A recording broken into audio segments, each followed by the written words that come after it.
All right, here we go. Hey there. Episode 6. Yeah. Man, we're moving along.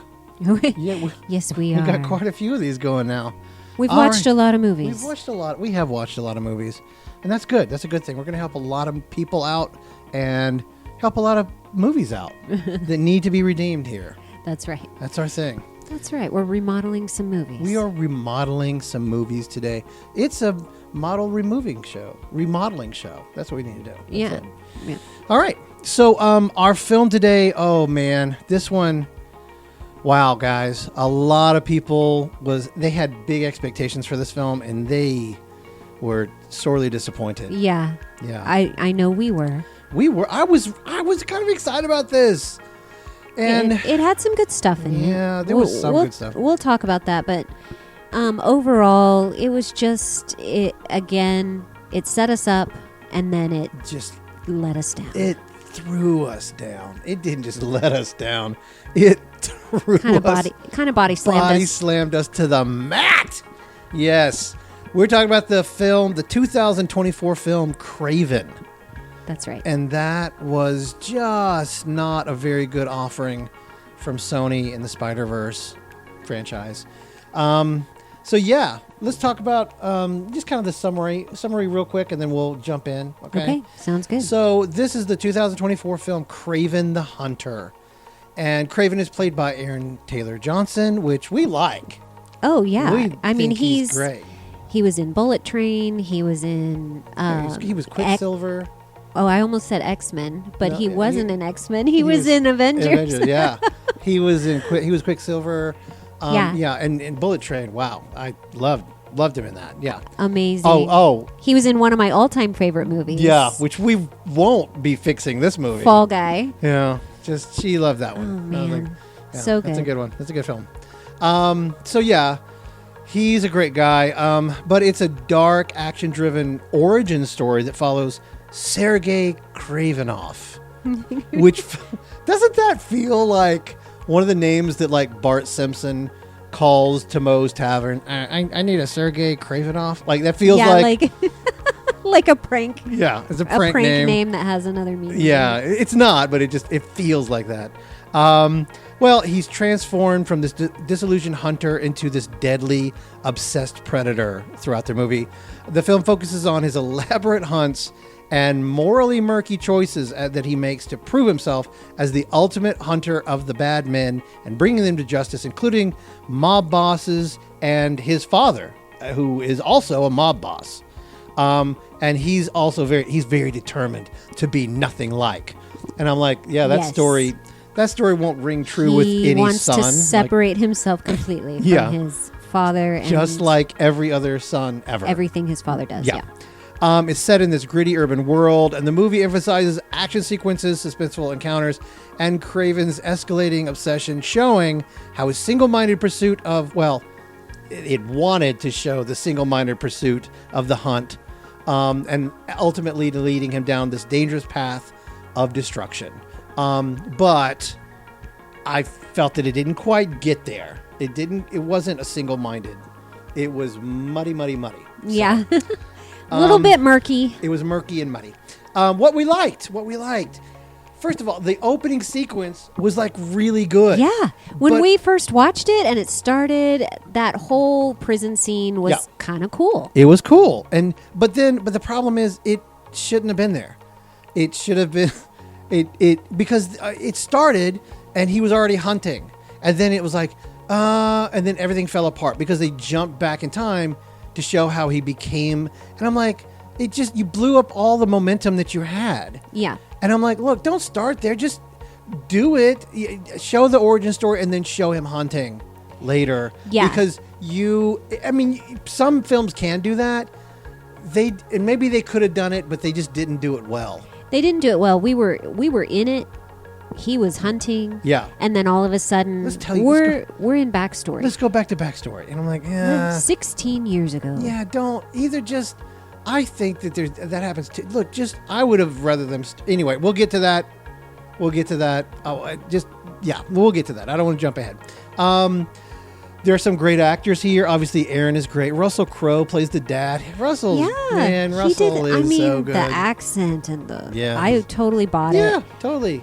I believed his character completely. Yeah, very good. There's Really some great good. stuff. Mm-hmm.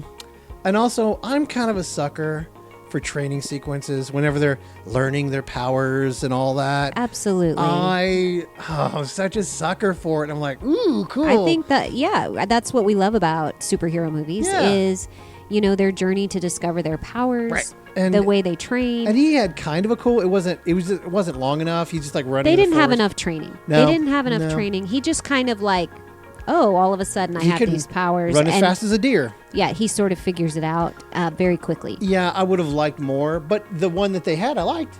Yeah. That's all I was going to say.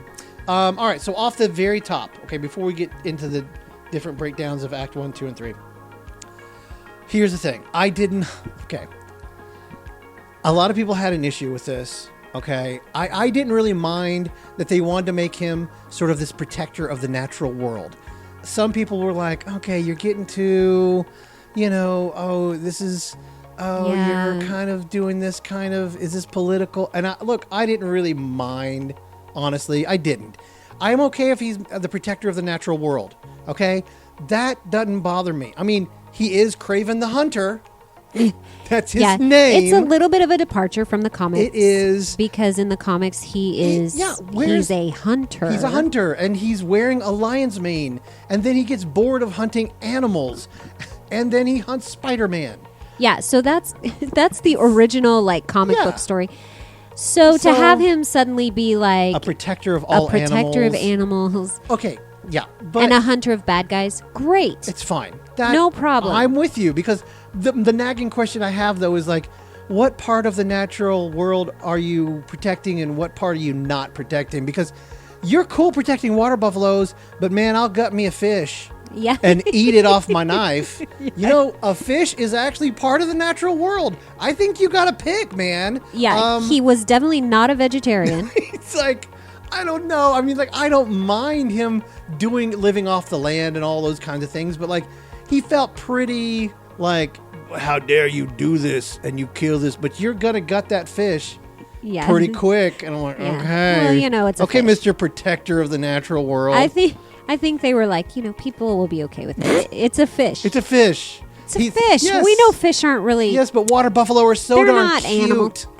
animals. I was like, okay. It just to me, I was just like, okay, I'll go with it. That's fine. But anyway, I thought it was interesting. It's a small point. It's a small point. It wasn't a deal breaker. It wasn't. I was fine with it, but I thought it was interesting enough. But it was a little bit silly. Yeah, it was silly. Okay, so Act 1. Here we go. Let's just jump in.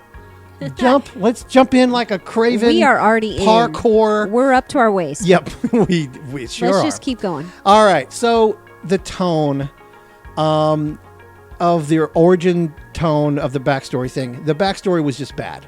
Okay. Okay. Okay. I think that's really where it went wrong. Yes. The backstory started us off down the wrong path. It took down a the wrong wrong path, and then we never recovered. Never recovered. We went down that path, and we were constantly going, oh, let's fix it, and they're like, we can't do it. We can't fix it. There was no fixing it after that. Yeah. So the backstory needs a rewrite. A rewrite. It was a weird hunting accident where this alpha lion shows up, and he attacks the kids. Right? It's Kraven has a brother, and their dad's out there trying to teach them how to hunt. How to be killers. And enjoy the kill. Yeah, but the alpha lion shows up and grabs Kraven and it's going to kill him. And they're like, he didn't shoot because he's like, something about the lion. I don't want to shoot or whatever. Right? And so basically he dies. Kraven dies. But then he gains powers via secret family voodoo recipe from a stranger.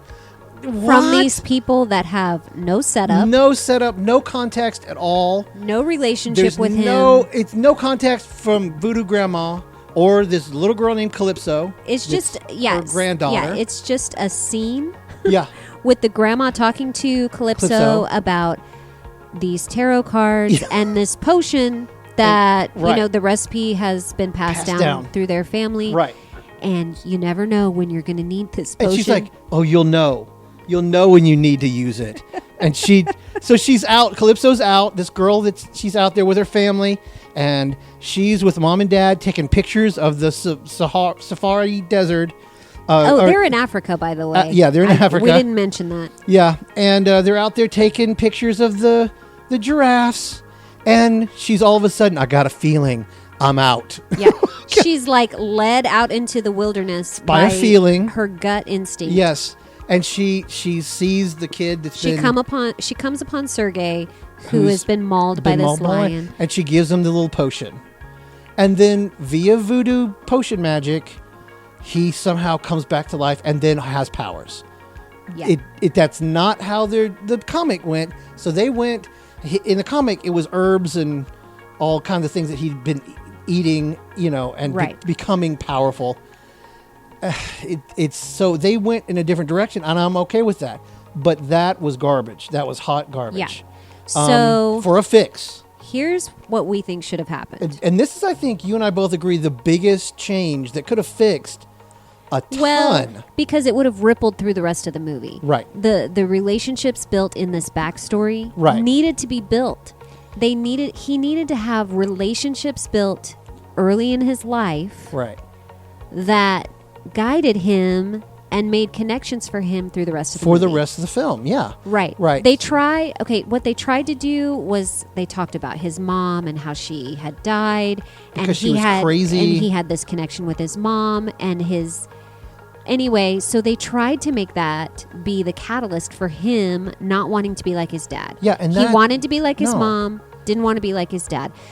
But it didn't work because we never saw his mom. Or saw him with her at all. We never saw him with her. We never felt that relationship. Right. So that's fine. Right. I think we should have just left the mom out of it. Right. Dad takes the boys. He takes them to Africa. Right. He's like, you need to learn to become men. Right. And he takes them to Africa.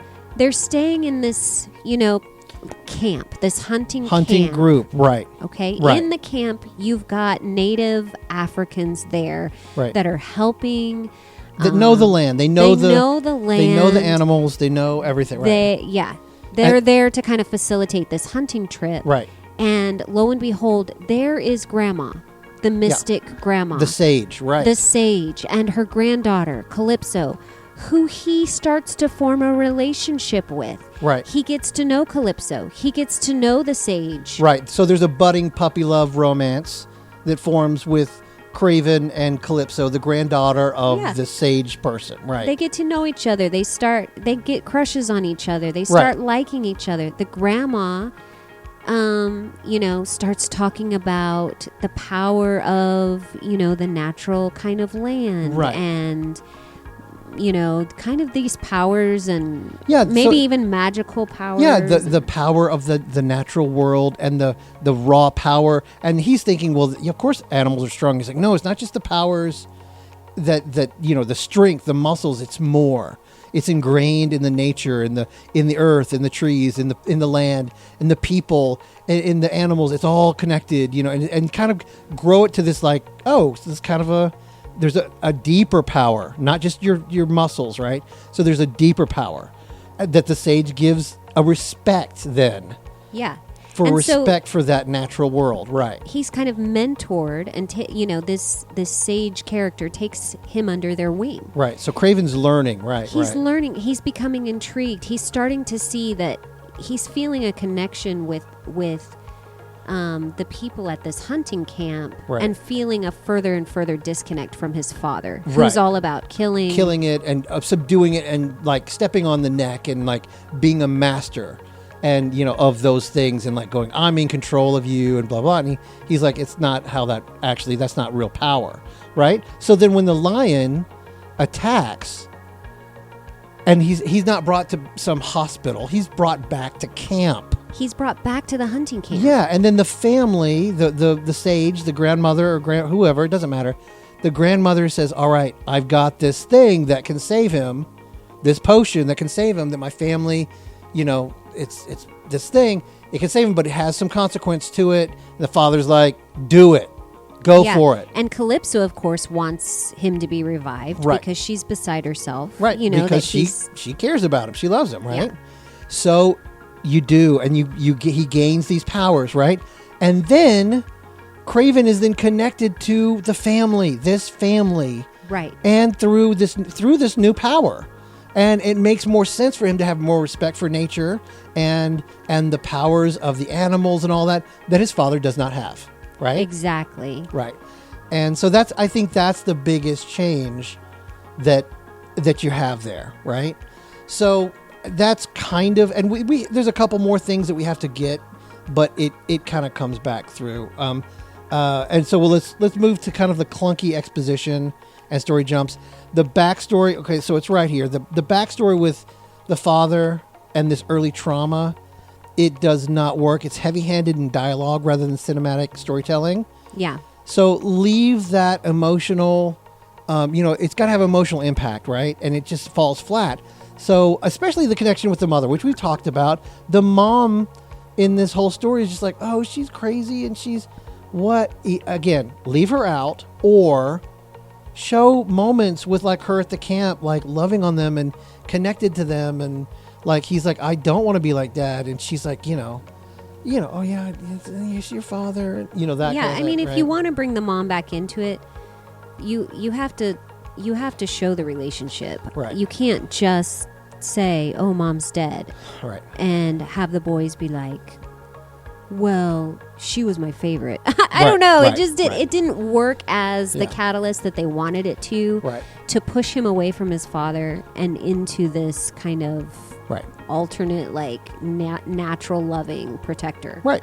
So for a fix, obviously, I've said this so many times, and I'll say it, I'm sure a lot of other times, just a picture's 1,000 words. It's worth that. So like, you can show so many things with just like visually without over dialogue dumping. Okay, you can use flashbacks, you can do so many things visually without having to just do a bunch of dialogue dumps. So if you need the backstory and you need all that in the early years, then do it.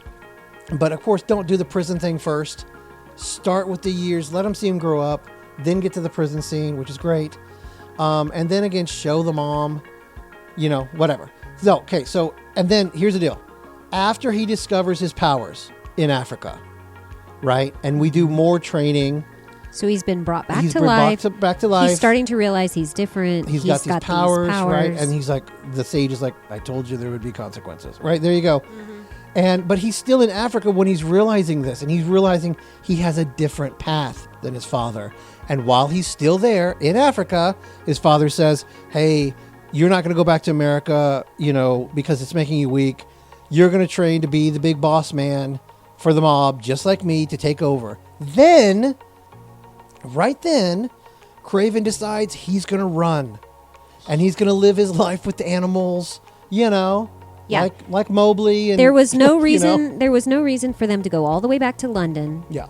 And then for him to decide to go to his mother's land in Russia. And that's where he lives in the wilderness in Russia, right there in Africa. Right.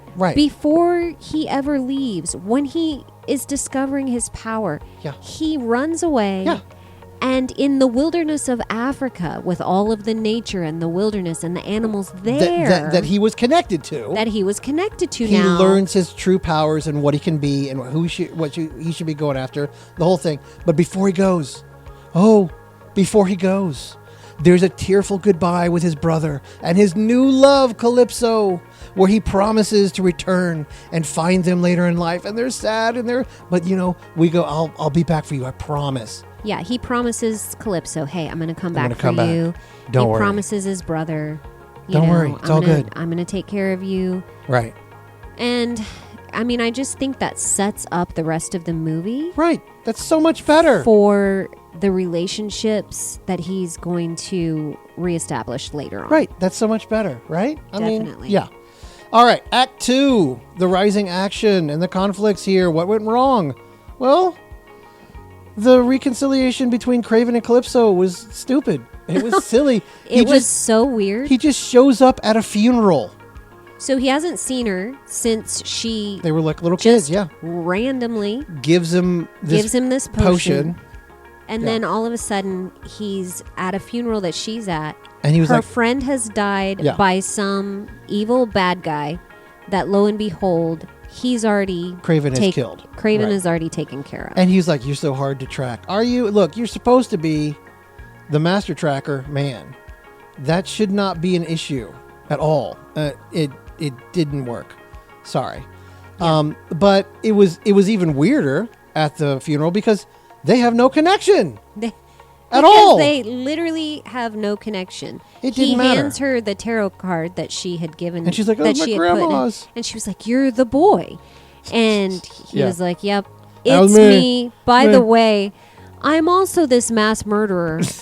But I only kill bad guys. And she's like, well, I'm a lawyer, and the reason I'm a lawyer is because I hate bad guys. And I find, everything about them Yeah. terrible, and they just killed my friend. And he's like, we should partner up. Yeah. You find the bad guys. Yes. And I'll kill them. So for a fix, Kraven never lost track of his love. Or his brother, for that matter. There has to be an already established relationship Right. between him and Calypso for this partnership to work. And she was expecting him to show up because he said he would. So she's not like, who you're that boy. Oh, you're that boy. She's like, I'm so happy to see you. She's like, I knew you would come back. I knew you'd come back. You And promised you would, and I've been waiting. And she grabs him and holds him and kisses him, and she's so happy to see him again. And immediately there's connection, right? And immediately she's on his side. Yeah, and she's ready to work with him for the rest of the film. It's a real team up. Not, she's like reluctantly getting pulled in for justice. And, no. She gets it pulled in because she wants justice for sure. And because she loves Kraven and she wants evil men gone, she's in. Yeah, she's And all in with him. She doesn't have to think about it. She's He's like, the love of her life. Yeah. She wants to be with him, whatever he's doing. Yeah, and she's like, in the film, she's like, I'll have to think about it. There's no thinking. Girl, she wants to jump in both feet. And yeah, so as it sits right now, truthfully, Calypso does not need to really be in this film. Yeah. The way this film is, As is. she's unnecessary. Unnecessary, completely. Next, this is kind of a quick one. I think it's a pretty obvious one, but there's just a narrative clutter with all the bad guys. The film just juggles so many secondary villains. There's Rhino, there's Chameleon, there's the Foreigner, there's the Hitman, there's his father, there's all the mobsters, there's the Rhino horn guy, or the water buffalo guy that cut off the horns guy. The poachers. The poachers. It's so many. And then Yeah. the guy in the prison, I forgot him. Yeah. The guy he killed at the very beginning. There's so many. It was so many. But the thing is, with all the subplots and the mobsters, it was diluting the focus from Kraven's core journey, which is hunting people down that are on his bad guy list. Yeah. He says They mention the list. bunch. They mention the list a bunch of times, Like 4 times. but we never see the list. Yeah. We don't know who's on the list. He never actually even gets to the list. He never gets to the list. Because his brother is kidnapped, and he he's- has to go save his brother from a myriad of bad guys. He sidetracked the entire time. He is like, we never get to the list. No. The list should have been the plot of the movie. Yes. But as like all the villains have these very weak backstories too. Like as it sits now, Rhino's backstory is so weak. You know his backstory is? He went on a hunting trip with the dad, and he made fun of his hair and like made fun of how weak he is, and Yeah, it was basically he got his feelings hurt. and he's like, "Gah." I got my And- feelings hurt, so and the Foreigner I'm guy, going to become an evil villain. which is he was a pretty cool bad guy. Like he could hypnotize people, and the Foreigner was a cool character. yeah. But and, what in the world? Where did he come from? and no backstory. His literal motivation for going after Kraven, he killed this guy that I really liked, this boss that taught me everything Which we I'm learn. in. Yeah, which we learn. in In, 2 like- sentences. Yeah, 2 sentences. He made no sense. It made no sense why he was. In at all. Why was he a rival of Yeah. of Kraven? It just Yeah. it didn't make any sense. for the fix, you got to focus the villain's arcs here. Reduce the number of antagonists. Keep some. 1 or 2. Let's take Rhino. Give him an emotional depth and a strong connection to Raven. Not, I just was made fun of at your dad's hunting trip. Yeah. It's got to be deeper. There's a reason. There's something there. There's something. Put him on the list. He's at the top of the list. Yeah. For such and such reason. Reasons, right? And all other bad guys have got to filter through our top dog bad guy, right? All the bad guys. Everybody. Not just a couple, but all of them. Everybody that Kraven has to go through is to get to right. And the top dog. And all of those villains also have the arcing story, not this just random, like, he just happened to kill my boss. Dude, I would have been totally down having the Foreigner as, the Rhino's first hand to, the right hand to go do the thing. But he needs to have his backstory clear, not just, I count and people fall asleep, Right. Well, we didn't know anything about him. He just shows up and that's... with all these powers. Okay. We don't know why or how, and he just has it out for Kraven. Yeah, not cool. Not cool, guys. Okay, there was some good CGI, but there was a lot of weak CGI and visual execution here. A lot of the scenes, especially the animals... Yeah, they looked pretty cartoony. They looked Saturday morning cartoon, a lot of them. And it was it's just choppy, unconvincing CGI. Look, for just a fix, boost the practical effects here. Lean on some tangible stunts for a lot of them. Real animal footage where possible. And then get the quality CGI. If you're going to use it, make sure it looks really, really good. Yeah. I mean, you have Aaron Taylor Johnson, who is kind of known for his physicality. Yeah. And I feel like he could have, he pulled off a lot of it by himself. And the stuff that you could see was actually him. It looked really good. It looked really, really good. And I think they should have leaned more into that instead of trying to make it so CGI. Yeah. Because then it kind of looked fake. It looked fake, yeah. This one is a very quick, I think, just an overall fix here.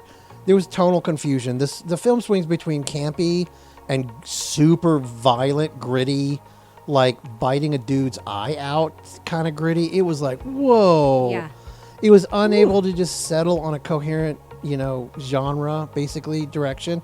And look, for a fix, just unify the tone.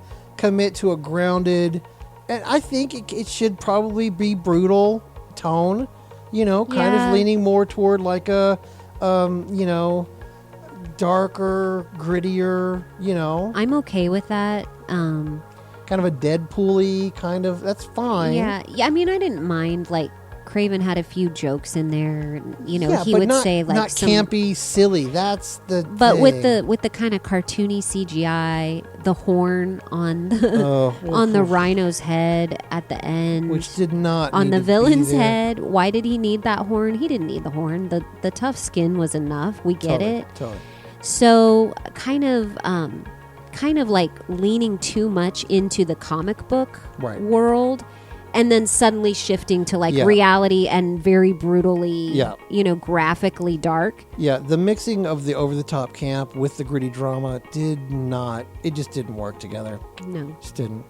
All right, Act 3, the last quarter here. Last quarter. What's the last third? Sorry. Last third. Someone didn't do well in math. Hey, that's it. Hey. Hey. We're creatives. That's whatever. So this is the climax and resolution. What went wrong here? It was kind of unclear moral identity. I feel the narrative leaves Kraven in a very ambiguous place. He's supposed to, is he the hero? Is he the villain? And yes, there are anti-heroes, and I get that. But the emotional payoff kind of lacks clarity for me. I think for a fix, you need to resolve his identity arc. Just let him be who he's supposed to be. Well, and I also think a relationship with Calypso would have helped. Very much so. It would have helped us to understand his motivation and his character. Yeah. Because then we would have been able to see why he's doing the things he's doing. Right. through his relationship with her, through conversations he has with her, and through how he sees her and how she sees him. Right. So, but the thing is, honestly, I think he needed to get to the list that he kept talking about of the bad guys and stick to it. That's what he needed. That's the plot. That's the plot. Come on, guys. I kept going. Make that the plot. He kept talking about it, and I was like, dude, I'm down, man. I'm going to follow you on this thing. Let's get to this list. Let's work the list. And he's like, no, not going to do this. All right. The next one is they had a disconnect from the Spider-Man lore. Look, guys. Yeah, they did. As a standalone, the film serves the character from its roots here. It just severs it from its roots.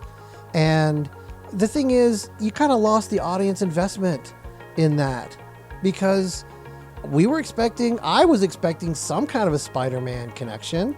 Well, yeah. I mean, a lot of your audience is going to be people who know the comics. And they're going to understand that Kraven was originally a character that was part of the Spider-Man world. Yeah. So even if it's a nod to it. Right. It doesn't have to be like Spider-Man swinging through the, No. At all. The African plain all of a sudden. No. So that's it. For the fix, anchor to the broader Spider-Verse somehow, subtly even. Include a nod to Spider-Man world, like a message or a relic or somehow connected to Peter Parker. And a crossover telephone call, anything would have worked, giving some kind of thematic fix or connection to the Spider-Verse. And that's honestly, I think, super, super simple. Yeah. The empty final arc of the story. We talked about Rhino. I thought it was kind of silly that he had the horn. You're right. He didn't need that. The skin worked. I liked the battle. Okay. Yeah, it was interesting. I thought that it was kind of a silly weak spot to be like, oh, the port in my belly, that's my weak spot. I thought that was kind of goofy, but I didn't mind it that much. I didn't mind it. The fight choreography was fine. I mean, I'll buy it. I was fine with it. It was just a little bit difficult because he was so cartoony. Yeah. So it's like, Kraven has throughout the movie kind of been doing these, sort of really graphically violent things. And then all of a sudden he's fighting a cartoon character. Right. And so that was a little bit of a letdown. It would have been cooler to see a better fight. Using the surroundings, like they use the car. And and then he just gets trampled. And I'm like, okay, it was okay. Well, I think he was dying already when he got trampled because he got stabbed in his like weak spot, his port, his belly port. Yeah, I don't know. I thought it was okay. I would have loved to have seen a better fight, of course. Okay, now here's one thing I didn't mention this earlier, because I didn't want to give anything away quite as early as this. But here's something I didn't mind. Here's something I actually kind of liked. Mm-hmm. Okay, at the end of the film, the father. Okay. He actually comes back. And so basically all the bad guys are dead. Okay. The foreigner's dead. Rhino's dead. A bunch of the mob people are dead. Poachers are dead. So, he went on a rampage. He's dealt with all of them. And they said, oh, you're a hunter, but you didn't even see, this thing was right in front of your face, dummy. Who gave us this information to find you? And he's like, he realizes, oh, it's my dad. My dad did this. And so he finds him camping out in the woods. I don't know why he's just out camping. That was odd. He was hunting. Oh, is that what it was? He's just out camping. His dad's the original hunter. The original hunter. So he's out hunting, and I guess he was, because there's guns all around. I didn't even really think about that. But he finds his dad, right? Kraven finds his dad and confronts him and is like, look, you turned me in. You turned me into these guys.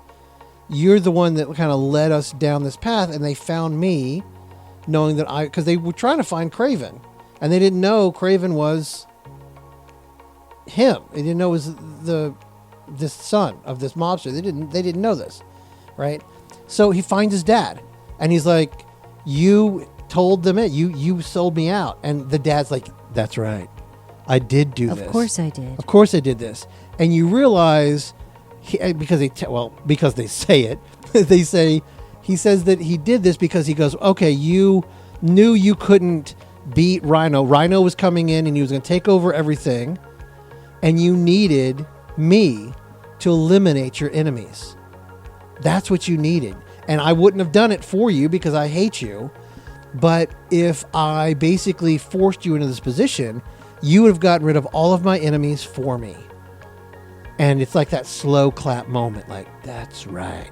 You figured it out, right? Yeah, it was actually not bad. He proudly admits, yeah, I did this. Yeah. I needed you to get rid of all of them right. for me. And it wasn't a bad moment. I kind of thought, okay, cool. Yeah, I didn't mind that. Yeah, I thought it was a fine. neat little twist. It was I thought it was fine. And I didn't really see it coming exactly. I thought it was okay. I thought it was a good moment. And it justifies why we hate the dad. I Right. mean, that's like they wanted us to dislike him from the very beginning. Right. And then they justify that dislike Right. in the end by showing that he was the ultimate bad guy all along. And then Kraven walks out of the camp, and all of a sudden a bear comes out of the woods, and his dad's gun is empty. Yeah, he goes to shoot. We didn't talk about this, but Kraven was a little bit Aquaman, where he apparently could talk to animals, could get animals to do whatever he wanted. Which I bought that. I didn't mind it. I thought it was kind of silly, but it was just it would have been more clear if he was in Africa doing the training. Right. They never set it up. It's just all of a sudden you see animals just kind of doing whatever Kraven wants them to do. They kind of did that when the water buffalo at the very beginning, when they were like charging, and he just looks at him and then he moves on. Oh yeah, he had a lot of eye contact with a lot of animals. There was tons of eye contact, but not control them. But it was really more towards the end. All of a sudden, he can control him. He can tell the So a bear attacks his dad, but he's apparently Kraven's removed the bullets from his gun, and the bear kills him. So I've got a fix for this because I think that was kind of stupid. And then the very last moment was his brother, which has a really awkward conversation with, because he tells him basically that, he's been this weakling all along, this other brother, and now that his dad is dead, he's taken over the business, and now he's strong. And I'm like, okay, I guess I'll buy it. And he's actually the real bad guy, the chameleon. He's become a new bad guy. Yeah, and he mentions, I saw a doctor who really helped me, and now all of a sudden he has can transform powers. His face, right. That might have been a good place to incorporate Spider-Man. You could have said something about Oscorp or something. Exactly. Good catch. There you go. So anyway, after that thing, the brother hands Kraven this note that says, Dad has a present for you, and he goes back to the house, and that lion that he had basically had killed him, but then he was brought back. But they had that lion mounted in their house. They killed the lion, mounted it, and he had taken that lion and made basically the iconic vest of Kraven. And right, with the lion's mane. Right. The dad had made The dad had made that for Kraven. For Kraven. And then he sits there in the last pose of the classic comic, and he sits there and he's, leaning back. And that's the end of the movie. Look, okay, so fixes, because we got to fix this stuff. Okay, so here's my take. In the last moment at the hunting camp, instead of the bear coming in and killing the father, Kraven says, no, I'm not going to have you killed. I'm not going to. He's like, he doesn't do anything like that. Instead, he tells the dad, now that you're the bad guy, I'm hunting you. Because you're on my list now. And for the rest of your life, you're always going to have to be looking over your shoulder. And you're going to be living in fear. Because he's always been talking about, the dad's like, living in fear is the worst. And you can't be such a jerk and a weakling. And fear is blah, blah, blah. But now you have to live in fear for the rest of your life, because I'm hunting you. And you've always got to keep looking over your shoulder. You won't have any peace in your life. Because I will one day. I will find you and I will end you. That's introducing fear, which is worse than just straight up killing him. Yeah. He's got to now live in this tortured time all the time. That's one, okay? But for the final moment, his dad doesn't do the vest thing. Kraven does.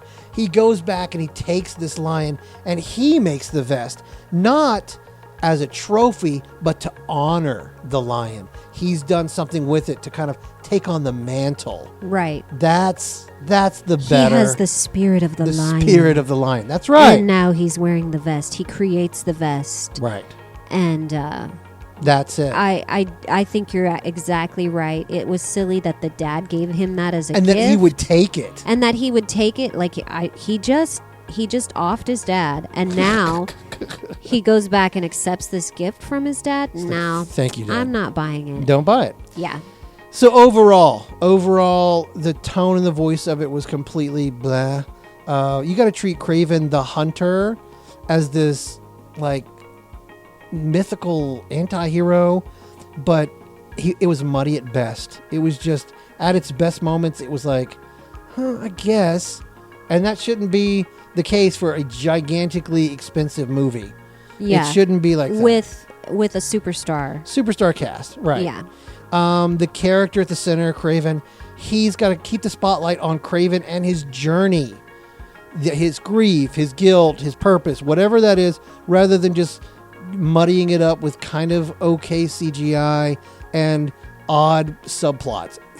Focus on the story of his journey and this list that he's going to take down these bad guys and how everybody's trying to stop him, because he's the hunter. He's Kraven the Hunter.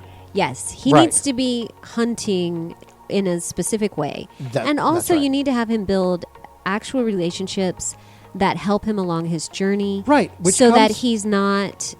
so that you don't just have to bring in random people that have no association with him to help him. The people at the camp. The people at the camp. We didn't even talk about the random airline lady, airplane pilot. Take him wherever. He has this airplane, and it's this pilot, and then he call me when you need me. And and somebody that talks to him through headphones that we never get introduced to. So who are those people? Who are those people? The people at the camp. There's the guy that like brings people in, the tourists, and they're the ones that are in the plane that taking him. So throughout his whole life, those people at the camp that he's connected to, the people that he met when he was young at the hunting camp, they are his team. They are his team, and they continue to help him. That's right. That was the big one, right? And just overall emotionally paying off the characters. You got to build toward these big moments. And then let the arcs pay off because you've given them the time, rather than just going, and now he's going to jump around and be an animal. Now he's a wolf. Now he's super strong. And now, okay, jab a knife in his neck. It doesn't work without real character storylines that make sense. Yeah. Because there's got to be heart and there's got to be real consequences. And without it, it's just bland. And that's what they ended up with, a bland kind of movie. Kind of bland. Really confusing. Yeah. And kind of pointless. And it could have been really good. And then at the end, we don't even know if he's a good guy or a bad guy. Yeah. Yeah. So that's kind of that's our take. That's our take on Kraven. Kraven, I was not. Sorry. Was not Kraven. We're no longer Kraven. Yeah. We were when we first heard about it, but not anymore, folks. Disappointed us. All right, that's our show. I hope you guys enjoyed it. You guys make sure that you share this with others so we can keep on making more of these and have fun with you guys. So that's it. We'll talk to you later. Bye. See you next time.